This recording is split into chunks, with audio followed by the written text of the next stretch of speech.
सब कुछ एमसी की आज सुबह प्रभु का प्रभावशाली वचन मेरे साथ रोमियो की पत्री निकालिए, उसका 12 अध्याय और उसका 12 वचन। आशा में आनंदित रहो, क्लेश में स्थिर रहो। आमीन।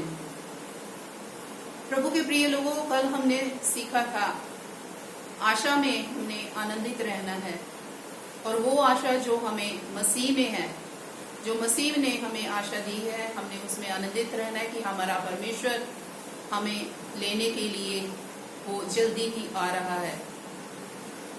आज हम सीखेंगे कि क्लेश में स्थिर रहना है। प्रभु का दास संत पौलुस रोमियो की पत्री में लिखता है कि क्लेश में स्थिर रहो। प्रभु के लोगों, जब हम प्रभु में नहीं थे तब भी हमारे जीवन में बहुत सारे संकट, बहुत सारे क्लेश, बहुत सारे दुख परेशानियां आती थी, लेकिन उसमें हमारी कोई भी आशा नहीं थी कि हमें कौन है जो इन संकटों से और इस क्लेश से छुड़ाएगा। लेकिन मसीह में हमारी एक आशा है। प्रभु का दास लिखता है कि क्लेश में स्थिर रहो।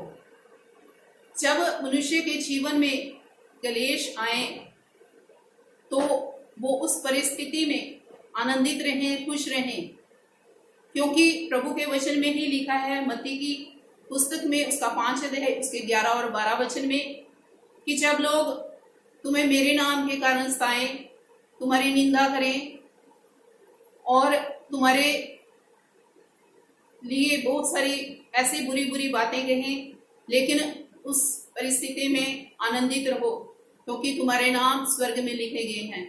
तुम्हारे लिए स्वर्ग में एक बहुत बड़ा प्रतिफल है। और इसलिए हमने, जब हमारे जीवन में संकट आए, जब क्लेश आए, तो हमें उस परिस्थिति में प्रभु में, मसीह में बने रहने की जरूरत है, स्थिर रहने की जरूरत है, ना कि हम मसीह को छोड़ जाएं कि हमारे जीवन में ये संकट क्यों आ गया, ये क्लेश क्यों आ गया। क्योंकि ये संकट, ये क्लेश हमें प्रभु में और ज्यादा नजदीकी में लेके जाते हैं। जैसे कि हम देखते हैं कि सोना को परखने के लिए उसको आग में से गुजरना पड़ता है, और जब वो आग में रखा जाता है और कुछ टाइम के बाद जब हम उसे निकाला जाता है तो वो बहुत ही ज्यादा सुंदर होता है, बहुत ही ज्यादा चमकदार हो जाता है, और वो इस्तेमाल सुनार के हाथ में वो काम के योग्य हो जाता है, वो हमारे पहनने के योग्य हो जाता है। इसलिए जब हमारे जीवन में संकट आए, क्लेश आए, तो समय ले कि प्रभु जो है वो हमें अपने कार्यों के लिए इस्तेमाल करने वाला है। इसलिए प्रभु की बाट चाहे, क्योंकि प्रभु ने कहा है कि मैं शीघ्र ही आने वाला हूँ। हमें उसमें बने रहने की जरूरत है, क्योंकि अय्यूब जो है, अय्यूब की पुस्तक में ही लिखता है 19:25 में कि मेरा छुड़ाने वाला जीवित है और वो जल्दी ही इस पृथ्वी पर खड़ा होगा।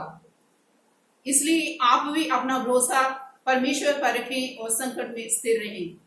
प्रार्थना करते हैं कि स्वर्गीय पिता, हम आपका धन्यवाद करते हैं प्रभु, सब लोगों को जो इस समय संकट में है, क्लेश में है, प्रभु जी, वो प्रभु आपको ना छोड़े, मसीह को ना छोड़े, बल्कि प्रभु उनको आप सामर्थ दें, ताकि प्रभु जी संकट में स्थिर रहें, और प्रभु जी वो आपकी बाट जो है, ताकि परमेश्वर आपके ही द्वारा उनके जीवन में प्रभु जी छुटकारा आने पाए।